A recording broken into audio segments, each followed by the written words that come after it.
je disais, je pose la question, oui, oui, mais eux, ils ont trahi votre cause. Ils sont rentrés vers Mobutu. Ah, il me regarde bien, il me dit, écoute, les personnes intègres, il les a appelées personnes intègres. Il a cité presque tous les prénoms là, c'est-à-dire les Marcel, les Frédéric, les Joseph, et tout ce monde, c'est-à-dire tous les 12 autres parlementaires, c'est-à-dire les Kibasa, les Liaou et tout le monde. Il a dit, si ces personnes intègres rentrent chez Mobutu aujourd'hui, après tout ce que nous avons fait, nous avons enduré, c'est que ces personnes ont faim. Alors, imagine-toi, parlant, eux qui ont tout eu depuis leur jeunesse, ils étaient ministres, ils étaient ceci, cela et tout ça, qui ont tout eu dans leur vie, s'ils ont faim aujourd'hui. Ah, imagine-toi mon peuple qui n'a jamais rien eu. Quelle faim il peut avoir? Alors vous vous rendez compte, c'est quoi le peuple d'abord? Maintenant, comme réponse. Alors je l'ai regardé, mon réflexe, quel âge j'avais? J'avais quoi? J'avais pas encore 30 ans. En tout cas, j'étais très jeune, j'étais dans mon 28, parce que je suis né en décembre. Bon, peu importe, je ne me rappelle plus. Et je regarde mon vieux et je dis, mais ça va pas. Je me suis fâché contre lui la première fois. C'est-à-dire, j'espérais qu'il allait comprendre ma colère parce que pour lui, le peuple, c'était tout le monde sauf nous de la famille. Nous avons enduré des choses. Mais j'ai dit non, je ne veux pas créer des situations parce que c'est délicat. Je suis chez moi à la maison, je ne peux pas me fâcher avec des gens qui sont venus chez moi à la maison. J'ai passé mon adolescence chez lui à la maison, une partie de mon adolescence. Et tant bien que mal, mais je ne peux pas. J'ai acquiescé et je suis éduqué quand je veux. Et voilà. Bon, il était 23 heures passées et j'étais vraiment embêté. Et je lui ai offert, on s'offrait quelque chose à boire un peu. Et puis je lui ai dit, bon, moi je vais me coucher parce que demain je vais sortir. Il dit, ok, ça va. Et après, il se livre comme d'habitude et tout ça. Je suis allé dormir en colère. Le matin, et j'étais dans mon bureau en bas. Et puis, quand lui, sa chambre était en haut. Et puis, on prend le petit déjeuner. Je vois lui qui vient, lui qui s'est réveillé très tôt, bien sûr. Et puis, il me dit à table, il me dit, demain, je rentre au pays. Tu m'amènes à Turin. Je lui dis, quoi? Oui, je vais continuer ce que j'avais commencé. Que tout le monde qui parle de l'UDPS si facilement se rappelle de ça. 1987, vers la fin de l'année, Étienne Tshisekedi, je l'ai amené à Turin, il a pris son train, il est allé en Suisse, je crois à Genève, là où il devait rencontrer Birindois, et puis il a pris son avion seul, il est revenu ici, il a fait un discours sur Pont Kassavoubou, et on l'a arrêté de nouveau. C'est lui qui est allé en prison. L'UDPS est morte, tout le monde était chez Mobutu, avec des cortèges, avec des abacos, et tout le monde, tous ces 12 autres parlementaires, qu'on ne dise pas que la trahison c'est aujourd'hui, qu'on ne dise pas que, comment il s'appelle encore, Chibala ou Sami Badiba, ils ont trahi l'UDPS, c'est depuis le début. Il y a eu 12 qui avaient trahi la cause du peuple. Et puis en 90, bon, moi je suis resté, j'étais en colère, mais j'avais déjà préparé beaucoup d'argent pour venir investir ici. Je suis en train de parler, bon à l'époque c'était beaucoup d'argent, même jusqu'à aujourd'hui c'est beaucoup d'argent, pratiquement 12 millions de dollars. Mais malgré ça, je dis qu'à cela ne tienne, je suis venu, moi je ne savais même pas. J'ai trouvé ici, comprenez mon émotion, je ne savais pas. En Italie, on ne suit pas, à l'époque, on ne suivait pas trop les histoires du Zaïre. Et c'est là que je vois Étienne, qui est sorti, je l'ai trouvé déjà dehors, et je vois que la popularité qui a augmenté, et voilà, vous connaissez bien l'histoire. Et puis, la conférence nationale souveraine, et, ok, ça va. Mais j'ai dit à mon grand frère, quand il a dit l'UDPS de nouveau, mais on a vu les Kibas et tout le monde quitter de nouveau Mobutu, venir à l'UDPS. Je lui ai dit, mais ça c'est une erreur, l'UDPS va naître maintenant. Et les autres ont quitté l'UDPS, pourquoi? Il a dit, mais l'UDPS c'est le peuple. Alors le peuple n'élimine pas le peuple. Alors vous comprenez, le peuple d'abord c'est quoi? Alors quand on sera dans la liberté d'expression, c'est ça. Et c'est la troisième leçon que j'ai eue d'Étienne et j'ai appris à me taire dans ma liberté d'expression. Il a accepté tout le monde et c'est comme si j'étais en match contre lui. Et moi, j'ai commencé à investir ce que je devais faire. J'étais très bien. Je suis arrivé jusqu'à 4200 employés ici. Tout le monde connaît l'histoire. Et ce qui est bizarre, c'est que, oui, pendant le temps que tantôt Premier ministre Étienne Tshisekedi, tantôt limogé, ainsi de suite, moi je travaillais. Il y a eu 2 pillages, on n'a pas touché à aucun de mes biens. C'est-à-dire en même temps, j'étais protégé par la population et en même temps par les gens de Mobutu. Moi, il y a eu même, s'il y a quelques officiers supérieurs, bien sûr, et sûrement généraux aussi, de cette époque-là qui se rappellent bien.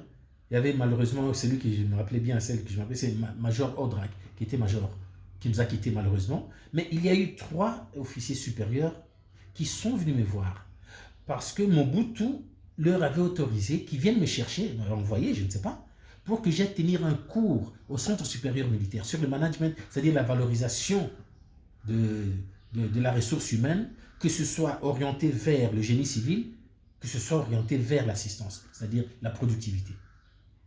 Et je leur ai dit en rigolant, j'ai dit, moi, quand je donne ce genre de cours en Europe, je suis payé $1000 de l'heure. On a fait le calcul, ça prenait 3 semaines, 2 semaines. Et ils ont dit, ok, ça va, on va parler. Ils sont revenus 4 jours après avec la lettre pour dire oui, moi j'allais être payé par l'État. Et j'ai répondu officiellement. J'ai dit, oui, merci beaucoup, je viendrai, on a fixé la date, c'était le 23 janvier qu'on devait commencer. Et puis j'ai dit, vous allez me payer $1 symbolique parce que je suis en train de servir mon pays. S'il y a des militaires qui se rappellent de cela, quelqu'un peut témoigner. Je lance comme ça. Alors, imaginez-vous Étienne Tshisekedi, ce qu'on appelle en lingala Bendabiga contre Mobutu, et Étienne Tshisekedi qui parlait du peuple. Et ce qui est curieux, c'est que Mobutu faisait partie du peuple d'Étienne Tshisekedi. C'est ce qu'on ne comprend pas, le peuple d'abord. Et ce fut la première victoire d'Étienne Tshisekedi. La première, et malheureusement qui est restée la seule qu'on utilise mal aujourd'hui. C'est la liberté d'expression. Tous ceux qui insultent Étienne Tshisekedi, ils parlent de n'importe quoi, ils sont libres de le faire. Est-ce qu'avant ils pouvaient insulter Mobutu? Leur père, leur grand-père, est-ce qu'ils pouvaient insulter Mobutu? C'est ça la victoire de l'UDPS. Mais l'UDPS qui est morte. Quand je disais ça, Étienne Tshisekedi ne voulait pas entendre ça. Il dit l'UDPS, c'est le peuple. Mais qu'est-ce qui s'est passé après? Les Birindois, tout le monde ont de nouveau trahi la cause. Ils sont allés, Birindo est devenu Premier ministre, en remplacement d'Étienne Tshisekedi. Birindo n'était pas élu. Frédéric Ibassa, la même chose, ainsi de suite. Tout le monde. Et même, nous sommes arrivés à la division de l'UDPS. Tant vrai qu'aujourd'hui, même au pouvoir, vous avez 2 UDPS, sinon 3. Je crois que Moubaké, s'il m'écoute, s'il me suit, il ne va pas me contredire. Valentin sait très bien qui je suis, ou bien peut-être pas très bien. Je suis pas de l'UDPS. J'étais membre d'honneur, j'étais même à un certain moment le dernier, le plus grand sponsor. Avec tout le respect que j'ai pour penser, mais je crois que quand c'est moi continue aussi. Fonchi, il est mort prématurément. Mais je suis en train de parler des vrais sponsors de l'UDPS. Qui fermaient les yeux pour amener du n'importe quoi à l'UDPS. Enfin, n'importe quel montant, je veux dire. Alors maintenant, qu'on vienne me dire, le peuple d'abord, on n'a pas compris. Le peuple d'abord, ça ne veut pas dire ce qui se passe maintenant. Je regrette que si Félix m'entend, bon, je regrette qu'on l'a amené sur un chemin qui n'est pas correct. Comment voulez-vous humilier le peuple en disant la gratuité? Non, c'est le droit, ce n'est pas la gratuité. Si j'ai droit à l'air, alors Dieu ne va pas dire je te donne l'air gratuitement. C'est mon droit, c'est lui qui m'a créé, bon sang. Il m'a donné ce droit. Alors ici, c'est le droit beaucoup plus que ce que Dieu m'a donné. Parce qu'ici, c'est le contribuable. Tout le monde est contribuable. C'est quoi les contribuables? Expliquez ça encore une fois la vérité. Le contribuable c'est qui? C'est tout Congolais qui va acheter du pain même au coin de la rue. Alors, le pain, c'est victoire, pain victoire. Nous allons parler de ça bientôt, là, quand on parle des entreprises. Oh là, c'est pain victoire, qui appartient à un étranger. Nous avons messieurs XY de la contribution plutôt qu'autre chose qui va... Allez, messieurs, vous devez payer des impôts, vous avez gagné autant. Monsieur dit, je paye combien? $1 million. Oh, c'est beaucoup, discussion, tout ça, il paye. Mais il dit, aujourd'hui, j'ai sorti $1 million, mais moi, je dois récupérer mon $1 million sur la valeur ajoutée sur le pain. Le pain qui coûtait 100 francs va coûter 110 francs. Alors, qui paye le 1 million? C'est le peuple qui mange le pain, à bon sang. C'est ça les contribuables. Et cet argent qu'on paye maintenant les impôts va au trésor public. Et c'est le trésor public qui paye les députés $21 000 et les exaltés dans des cortèges, ministres, ainsi de suite. Mais c'est ça les contribuables. Alors quand maintenant on dit, vous pouvez avoir l'école, la scolarisation, qui est votre droit, on dit gratuité. On a entraîné Félix sur une erreur d'élocution. Vous m'avez dit, le bilan, je vais parler du bilan de Félix. Je vous ai dit tout à l'heure, il faut voir les vertus au lieu de rester sur les défauts. Tout le monde a des défauts. J'ai dit, je vais vous surprendre avec la vertu de Félix sur laquelle nous devons tabler. La vertu de Félix sur laquelle nous devons nous asseoir et puis aller de l'avant avec, pour que ce pays change. Et peut-être nous sommes appelés à être le pays qui va donner le coup d'envoi à la nouvelle ère de l'humanité. Je ne plaisante pas. Parce que nous pouvons changer, donner un nouvel ordre qui va commencer. Avec 150 millions d'habitants, c'est plus que possible. Je vais y arriver. Nous parlons du peuple d'abord. Étienne Tshisekedi ne pouvait pas vivre éternellement, avec tout ce qu'il a subi d'injuste d'ailleurs, surtout dernièrement, que ce soit à l'intérieur du pays ou à l'extérieur, à l'intérieur même de la famille, d'accord? Mais il nous a laissé quelque chose. Personne ne va jamais oublier ça. Et c'est parti. On ne va plus nous enlever ça. La liberté d'expression. Kabila a essayé de museler les gens à un certain moment, mais ça ne marche pas. L'autre petit exalté ici, comment il s'appelait encore? Kalev. Mais je crois qu'il a voulu utiliser les méthodes de Mobutu et tout ça, mais ça ne va pas. Il y a d'autres qui continuent jusqu'à présent. Mais on ne peut pas museler les gens. C'est ça le travail d'Étienne Tshisekedi. Donc le peuple a eu quelque chose. Liberté d'expression. Et maintenant, c'est au peuple de pouvoir s'exprimer. Il n'y a pas besoin d'insulter, d'aller dans les violences.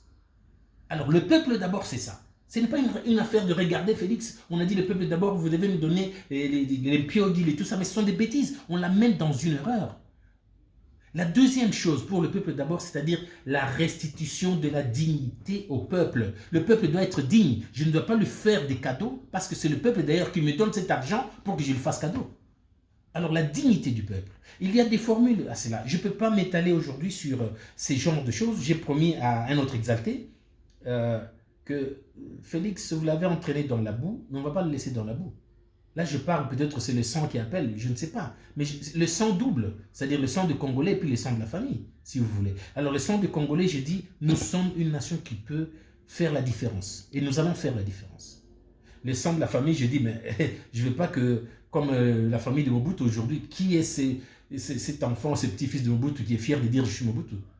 On a amené Mobutu dans la boue, et ceux qui l'ont amené dans la boue, ils ont fui pour la plupart en Afrique du Sud, des généraux et ainsi de suite. Et après, à peine le moment de Kabila est arrivé, ils lui ont fait la cour, ils ont fait la cour à Kabila, et d'autres sont encore avec Félix aujourd'hui. Mais ils oublient ce qu'ils étaient. Ce sont eux qui chaque matin disaient non, non, maman maréchal, ils sont comme ça, ces gens. Et qui est l'enfant de Mobutu, le petit-fils de Mobutu, qui peut dire je suis fier de l'être? Bon, fier peut-être, mais qui n'a pas peur de dire, qui n'a pas peur d'essuyer la honte sur la honte. C'est là que je vais dire le sang, maintenant la famille va appeler, on ne va pas le laisser sombrer dans la boue. La famille est très grande, nous sommes nombreux, il y a des personnes qui ont plus d'un tour dans leur sac. On n'a pas besoin de nomination, nous tous. Moi, je n'en ai pas besoin, sincèrement. Et je crois qu'il y a beaucoup comme moi. Et nous allons travailler, j'ai dit, même à la dernière minute, nous allons le faire. Alors, c'est ça, vous parlez du peuple d'abord. Le peuple a déjà une arme, un bijou en main, même pas une arme, c'est un bijou. La liberté d'expression. Maintenant, il faut peut-être aider cette liberté avec la restitution de la dignité. Ah, vous pouvez me demander c'est quoi la restitution, comment on va restituer la dignité? Bon sang. Je viens de parler de la gratuité. Mais je vais vous dire une chose très importante maintenant. Comment ça se fait que Mobutu avait commencé à punir le peuple, surtout dans les années 70, 80 pour se planter, pour dire il est président à vie, ainsi de suite. Il travaillait beaucoup plus avec les étrangers. Ce pays, l'économie était aux mains des Libanais, des Indiens et tout ça, des Pakistanais, ainsi de suite. Mais quand même, il y avait quelques Congolais qui avaient des plantations de café, qui avaient la Cibé Zahir par exemple. Il y avait des entreprises congolaises. Oui, après son erreur là, de la zahirianisation, qui était une vision différente, mais on ne va pas prendre les choses des autres pour nous en approprier. Ok, ça va. C'était des erreurs, parce que des gens exaltés lui ont amené. Mais décrescendo, aujourd'hui, on n'a aucune entreprise aux mains des Congolais. Toute l'économie est aux mains des étrangers. Il n'y a aucune banque qui est congolaise. Et vous vous posez la question pourquoi nous avons une banque centrale. Oh, nous avons un ministre de l'économie, un ministre des finances, le premier ministre, et surtout les Matata et tout. Moi, c'est lui. Enfin, tous ces gens parlent de la macroéconomie, les indicateurs macroéconomiques, tout ça. Mais ils sont pires que des perroquets. Dites-moi un peu, comment vous pouvez parler de l'aspect macroéconomique quand vous ne maîtrisez même pas la microéconomie? Quand dans votre maison, là où vous vivez, que ce soit votre épouse ou vos enfants, vous utilisez l'informel. Nous sommes dans un pays là où le travail est à 100%, à près de 100% informel. C'est-à-dire qu'on n'a aucun contrôle de la microéconomie. On a même créé la nanoéconomie ici, mais on va nous parler de la macroéconomie. Vous avez étudié où? À faire le perroquet. Alors je dis, on peut donner des diplômes au perroquet. Alors maintenant, vous me parlez du ministère des Finances, du ministère de l'Économie, mais attends, ça sert à quoi? La Banque centrale, elle sert à quoi? Nous avons toutes les banques étrangères, même pas des banques étrangères, c'est-à-dire ce sont les succursales des banques étrangères qui rendent premièrement compte à leur banque centrale. Et le pire, c'est-à-dire, nous avons des banques camerounaises, par exemple, pour nous prendre l'exemple du Cameroun, qui utilisent les francs CFA, ou bien la banque gabonaise, qui est une des plus grandes ici, qui utilise les francs CFA, et les francs CFA qui dépendent de la France, c'est-à-dire la banque gabonaise qui est ici, dépend de la banque de son siège mère qui est à Libreville, et que ce siège mère-là, ce n'est qu'une façade, puisque ça dépend de la Banque centrale française. Donc, vous voyez, nous osons dire que nous avons une banque centrale qui a la même mise sur blablabla. Bla, bla, bla. On parle de quelle économie et de quelle finance? Disons la vérité. Puisque vous m'avez demandé quel est le bilan de Félix, je vais vous dire ceci. Le bilan de Félix pendant 4 ans doit être regardé avec 2 aspects. Alors, si on va sur l'aspect économique, nous sommes dans les projets. On ne peut pas faire un bilan du projet, sinon approuver ou désapprouver les projets. Mais si nous parlons dans un bilan, comment on appelle ça, dans le timing, alors je peux dire ceci. Pendant 4 ans, Félix s'est mis à faire le remue-ménage. Mais attention, ce n'est pas le remue-ménage par rapport à ce que Kabila a laissé. Qu'on arrête de dire les 18 ans de Kabila. On va dire, non, qu'on parle même de près de 1000 ans, quand les premiers, comment on s'appelle encore, missionnaires sont arrivés, la christianisation brutale, ainsi de suite et tout ça. Ok? Le remue-ménage pour tendre vers ce que j'ai appelé tout à l'heure, la restitution de la dignité au peuple. Nous sommes là en train de subir le cerveau lavé pendant des siècles. Nous sommes là, puisque quand Félix va se rendre compte, je l'ai dit, comment voulez-vous que les personnes qui ont accepté d'être des chiens de garde, et ils se disent, je suis parlementaire debout, ça devient un titre, et qui sont là pour danser, comme on a dansé pour Mobutu, enfin les autres ont dansé pour Mobutu. Ils sont là à applaudir. Et puis, il y a même certains membres de ma famille qui me disaient, non, toi, ne joue pas avec moi, je vais t'envoyer des combattants. Les combattants sont des chiens de garde, donc, pour lui. Ok, vous acceptez d'être chien de garde, on vous envoie, vous allez faire la brutalité. Maintenant, avez-vous déjà vu un maître des chiens, quand il invite des gens chez lui, ces chiens aboient. Et puis après, il dit, entrez. Et ces invités arrivent, ils se mettent à table pour manger. Est-ce que le maître va appeler les chiens à table? Non. Alors la table ici, c'est le trésor public, messieurs. Vous avez accepté de danser pour les gens, continuez à danser, faites les chiens de garde. La même chose pour les moutons. Les moutons des partis qui se disent pacifistes, non, mais à peine on parle de leur chef, paf! Quand leur chef va comme ça, ils vont comme ça. Ils changent. On a vu les gens comme les Bahati être chez Kabila, être chez Tshisekedi, tout ça. On a vu les gens comme les Camerounais, la même chose. Ils changent. Alors tous les gens qui les suivent partout. Ce sont des moutons. Alors nous avons des moutons enragés et des chèvres herbivores. Je n'insulte personne.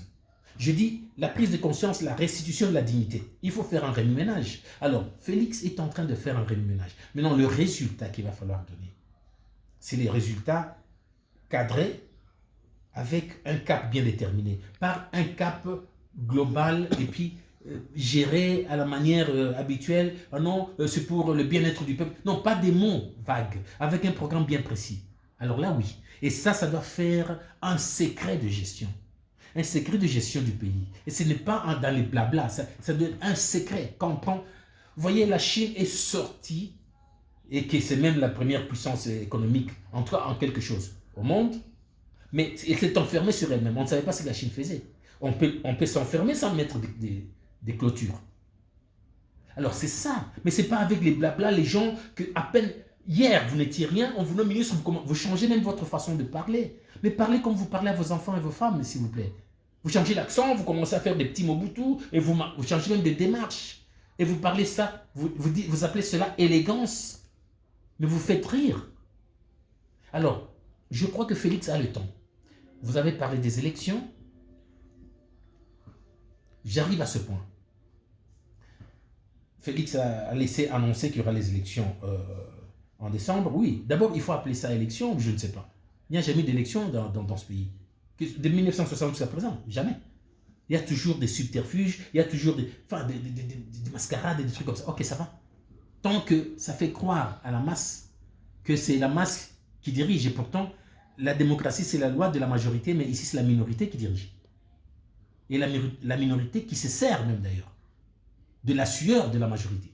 Ok, admettons. Mais moi, je dirais ceci. Félix a expérimenté quelque chose avec son remue-ménage pendant 4 ans.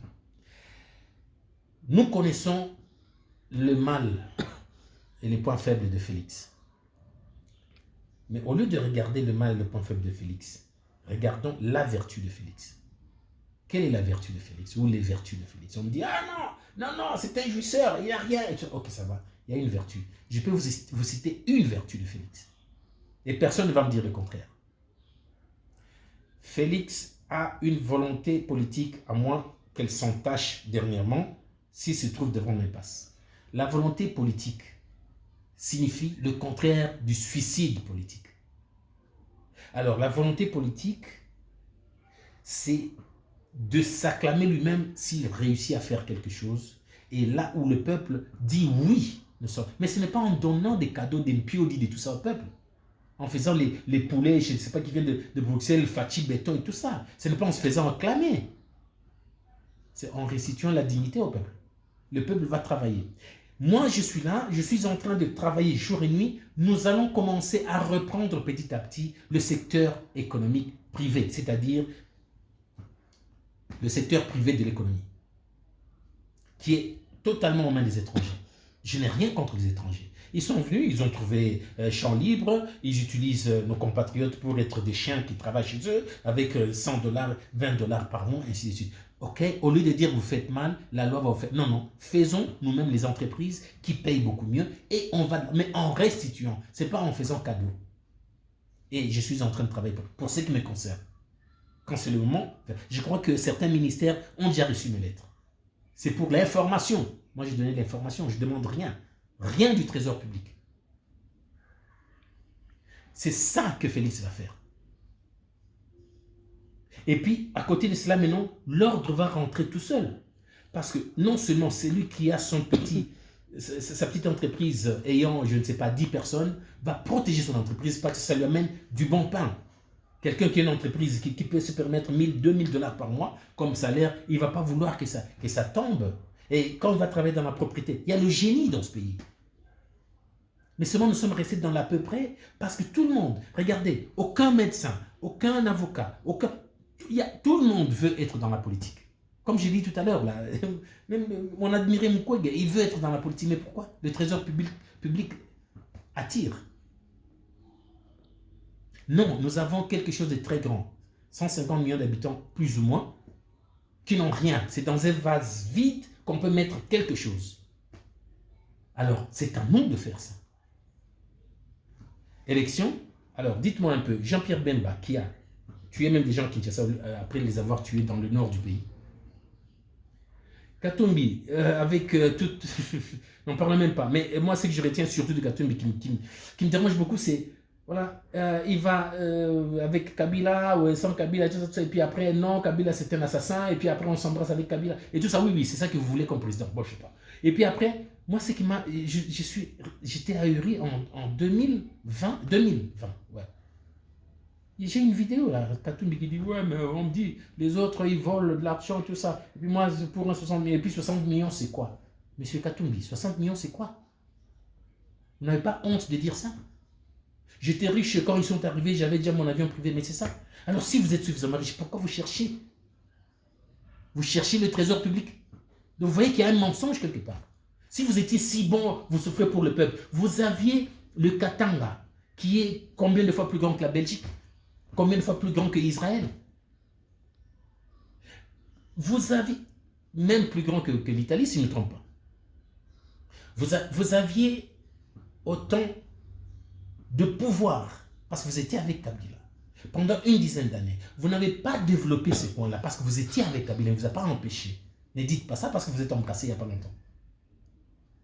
Alors maintenant, vous dites que dans la parcelle que vous avez, vous n'avez pas su mettre de l'ordre, mais vous voulez avoir tout le quartier, donc vous voulez avoir tout le Congo. Qui va vous croire, M. Katumbi? Ou bien vous voulez que je parle de qui?